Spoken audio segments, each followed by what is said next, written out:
Durk case, his lawyer Drew Finling not giving up on the application for a bond. Now, they were denied last week by a magistrate judge. In federal court, you have a magistrate judge and a district judge. The district judge is on top of the magistrate judge. So if the magistrate judge denies you, you can ask the district judge to take a look at it. That's what his lawyers are doing here. I think this is a good decision because, quite frankly, in front of the magistrate judge who denied Lil Durk, Drew Finling could have pulled a rabbit out of a hat, and that magistrate judge would have remanded the rabbit. You have to consider the fact, and I hope the district judge will, that this case, as pled several months ago, has been significantly watered down in terms of how it's being pled against Durk, where you used to have an allegation that we, the government, are going to prove to you exactly who he paid the bounty to. Now the government's saying, oh, we're not going to be able to do that. Lil Durk might be on the brink of freedom again, and the path he's taking is nothing short of dramatic. His legal team, known for their bold strategies, recently pulled off a move that's now lighting up social media. A tweet went viral after a clip from Lawyers for Workers was posted on Instagram, showcasing what many are calling one of the slickest bond proposals ever filed. Initially, things weren't looking great. Durk's prior bail request was flatly denied by a fill-in judge, largely because his case involves serious allegations, reportedly tied to a murder-for-hire plot. That denial seemed to seal his fate. But in a sudden turn of events, a different judge, this time the presiding judge on the case, has agreed to review a new bail proposal, set for June 2nd. This upcoming hearing marks Durk's third attempt at bond, now pegged at $2.7 million. What's giving this attempt more traction? Ironically, it's the developments from his last hearing that may help tip the scales in his favor this time around. If the court finds merit in his legal team's latest arguments, fans could see Lil Durk walk free well before Grand Theft Auto 6 hits the shelves. Update on Lil Durk. He had his bond hearing today. He looked good. He looked like he was in good spirits. No crazy weight gain or anything like that. He looked good. The judge was on the same vibes she was on last time, which is that, wait, they're saying murder for hire. They're saying you put bounties up. They're saying you ordered. They're saying I'm saying that's going to be no bond. There's basically no argument you can make to this judge in a murder for hire case to get a bond. Is that the prosecution's case has taken two major hits. One, the prosecution has had to abandon their allegation that he rapped and celebrated about this murder, that he put these lyrics out talking about, oh yeah, I got you, you out here screaming no, no, crying in the street. Prosecution had to back away from that allegation. It was proven false.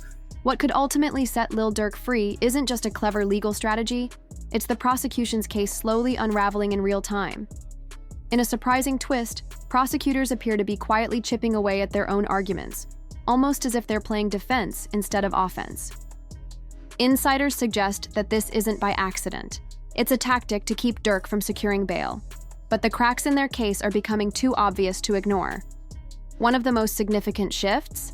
They've walked back a key allegation that Durk personally funded a bounty through one of his co-defendants. That co-defendant was previously named outright, but now prosecutors aren't pointing fingers anymore. That silence speaks volumes. It signals that what they once claimed with confidence, they now realize they can't prove. This retreat is more than just a legal technicality. It's a big moment. It suggests the foundation of their case is less solid than it once appeared. Add to that the fact that prosecutors are no longer relying on one of their most publicized pieces of evidence, Durk's lyrics, and the whole prosecution strategy seems to be losing steam. In fact, the defense isn't pulling any punches. Durk's attorney has openly mocked the charges, calling them laughable. According to him, all the feds had in their arsenal was song lyrics, and now, not even that. The shift away from lyrical evidence, which has sparked nationwide debate about free speech and criminal intent, only weakens the government's position further. As the case loses traction, Durk's chances of being granted bond look better than ever. Another allegation they backed away from, which is huge. It shows the weakening of the case. Previously, the prosecution had alleged that Durk paid the bounty through one of his co-defendants, and they named the co-defendant. Now they've backed off that allegation. They're not actually saying that Durk paid the bounty through the co-defendant or anyone else. And the fact that they're not saying that suggests that previously they thought they were going to be able to prove that he paid the bounty through this guy. And now they know we're not going to be able to prove that he paid the bounty. With little real evidence tying Lil Durk to the charges, Drew began asking around the rap world about the lyrics prosecutors planned to use. It quickly became clear those songs are old, irrelevant, and out of context. For the defense, it's a golden opportunity to show the judge that the prosecution is disorganized and reaching, relying on outdated material instead of solid proof. The case is as follows. So there was an indictment that did not name him, right? It named others, and then there was an unindicted person. And then 3 weeks later, that indictment was what's called the first superseding indictment, and it does name him. The indictment was identical, except the unnamed person now became Durk Banks. And this is the really important part, The second indictment, what's called the first superseding indictment, only had one new fact. It had one new fact, and that was it alleged that there was a video by Durk that celebrated and monetized this. Despite mounting legal pressure, Lil Durk's defense team isn't backing down. Even after a California grand jury hit him with a new indictment, this time for stalking resulting in death related to the 2022 killing of Quando Rondo's cousin, his lawyer stood firm. The message was clear. They're in this for the long haul. No plea deals, no compromises. In fact, when asked whether they'd even entertain a plea, Durk's attorney shut it down completely. This isn't a case where there's middle ground. Either he's guilty or he's not. And according to the defense, Durk had no role in any conspiracy. With the possibility of a life sentence looming, the only way forward, they say, is a full trial before a jury. But there's a strategy behind their confidence. What Durk says in interviews, music, or even tweets, they argue, falls under the protection of the First Amendment.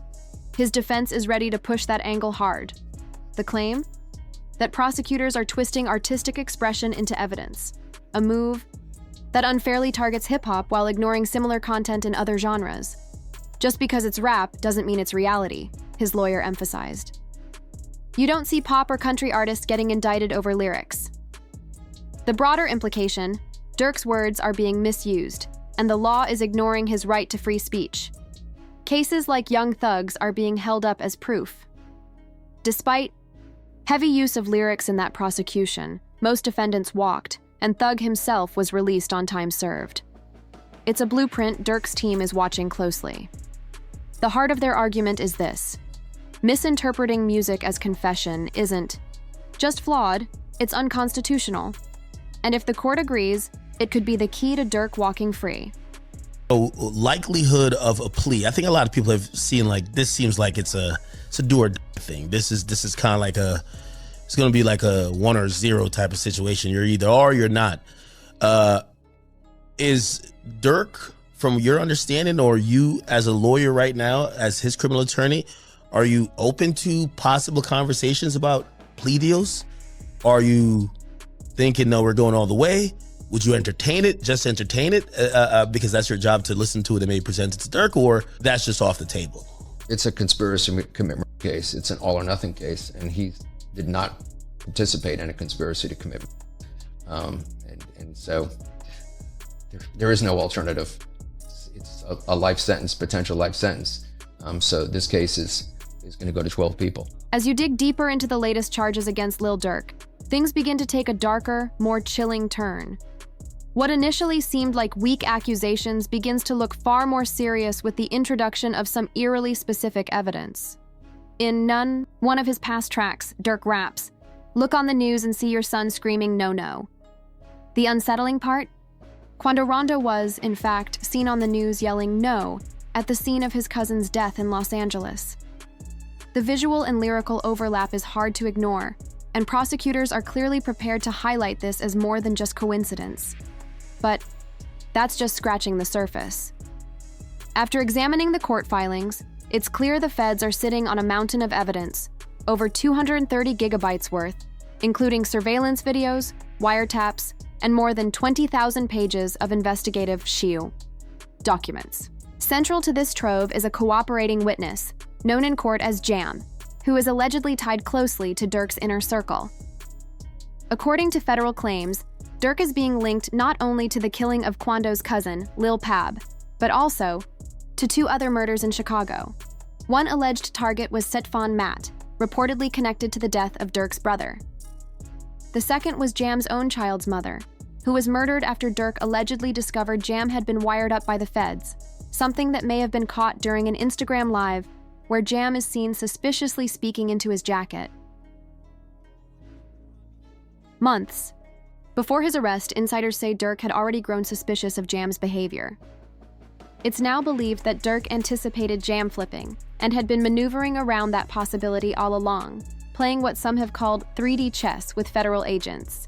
In short, while the defense maintains Durk is being wrongfully targeted, the government's case is far more complex and dangerous than it first appeared. Nobody is ever allowed to my house. It be. My best friend never been in my house. For real? I promise. Your best friend? Promise. Like, it's people like that I just don't allow around my girl and my kids, cause it's like I'm just a different type. I'm not the. We're gonna have family night at Durk house tonight. It's the. You gotta watch. Everybody at Durk's crib. Yeah, we gotta. Everybody getting watched. We gotta watch everybody. Hey, they go too close to them kids. You know what to do. Like, that's how I play. Like, I don't play. As the case against Lil Durk deepens, the emotional weight of betrayal and the complexity of the investigation are becoming impossible to ignore. In a rare moment of vulnerability, Durk opened up, revealing just how guarded he is in his personal life. "Not even my closest friends know where I live," he said. "My best friend's never been to my house. I don't let people near my home or my kids." His tone reflected the pain of realizing that someone he trusted, Jam, turned informant. This isn't just about legal defense anymore, it's personal. Jam, the same person Durk once handed $50,000 to during an Instagram Live, is now alleged to be working with federal authorities. And the feds? They weren't just watching Durk, they were watching everyone in that live stream. The men in the background? Investigators connected them to both King Von and a trip to Los Angeles tied to the alleged crime. That Instagram moment is now a piece of the puzzle being used against Durk. Even more troubling are the files placing Durk in connection with multiple murders, one being Jam's child's mother, and the other, Stephen Mack, who was allegedly responsible for the death of Durk's brother. Soon after Mack's death, Durk posted cryptic Instagram stories, "For dang," and then a video of himself laughing. Prosecutors view these as potential signals, but the pressure didn't stop there. During Durk's second bail hearing, where bond was again denied, news broke of a new potential informant. Just days earlier, Brick Baby and others were arrested in a major gang takedown targeting the Rollins 60s. Legal insiders now suspect that the feds are leaning on Brick Baby to flip on Durk. What's more, Brick Baby had previously made comments on a live stream hinting at revenge for King Von, suggesting Durk's crew had a hand in Lil Pab's death, comments that may have painted a target on Durk's back. And in a twist of near-cinematic irony, the very day Durk was arrested, Brick Baby was live streaming when producers played an old clip of him linking Durk to the crime, creating an incredibly tense moment that now seems to have drawn even more federal scrutiny. All signs point to a case that's not only legally complex but laced with betrayal, surveillance, and strategic pressure from federal agents. What happens next could define not just Lil Durk's future, but how courts interpret artistic expression, street affiliations, and digital footprints in high-profile cases. What's his name? But steady crying, huh? He steady crying. Feed him. Feed him. Get in the milk, bro. Get in the milk so big mama get the tripping, bro. See that? Feed For my him. baby. Y'all better That's really how y'all hold y'all babies, ain't it? I gotta hold my money like this. It's too much. Crazy though. My sitting up there doing all this. Sneak this and the internet games and all this. Up some money, do something. Like, we winning, bro. I can do whatever it is I want to do, I can do it. Just not what I want to do what I want. Y'all can't do that, bro. Goof, Bro got out what? You know How many you did all? How many years I did it now? Yeah. That's your last bit. 12? 12. That boy popped out 12 years. Yeah. So much money. We really just get order to just figure out the lanes, man, boy. As the federal case against Lil Durk continues to build, even more troubling layers are surfacing, many of them tied directly to those once seen as allies. One particularly damning thread involves Brick Baby. Prosecutors reportedly cited lyrics from the Wayne and Jackie Boy track, including the line, "Told me they got an Addy go," and connected them to Brick Baby's own statements.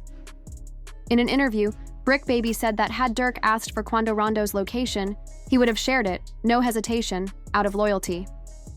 "That's my boy," he said. "He lost his homie. If the dude who did it was nearby, I'd have dropped the address." That alone might not hold up in court, but if the feds can prove Durk actually requested the location, they could use it to support the murder-for-hire allegations. With iPhone logs said to be retrievable up to a decade, prosecutors believe digital trails could become critical. Adding more heat to Brick Baby's situation is Charleston White, who publicly claimed responsibility for getting him arrested. According to White, he filed federal reports through law enforcement contacts after Brick Baby allegedly threatened him online, even putting a $10,000 bounty on his head during a live stream. White didn't stop there. He's also made it known that he sees Durk's arrest as a win, calling the rapper a dark force, and claiming this is a turning point that will end the glorification of drill music in the mainstream. As Durk faced all this legal chaos, drama erupted in his personal life too. Just as his release seemed possible, rumors swirled that his longtime partner, India Royale, had been unfaithful. A video surfaced showing her at a party, hand resting on another man's leg. Screenshots made their way across social media, prompting a response from India herself, who criticized the internet for obsessing over gossip. The incident caught the attention of major online voices like 6ix9ine and DJ Academics, both weighing in with their takes on how public scrutiny could be affecting Durk mentally. Fans debated whether emotional stress from the betrayal, combined with legal pressure, might be too much for the rapper to bear. So with mounting federal charges, alleged informants, lyrical connections, and a media storm surrounding his personal life, Durk's fate hangs in the balance. Whether he walks free or remains behind bars until trial may come down to one thing: what the evidence and those around him ultimately reveal.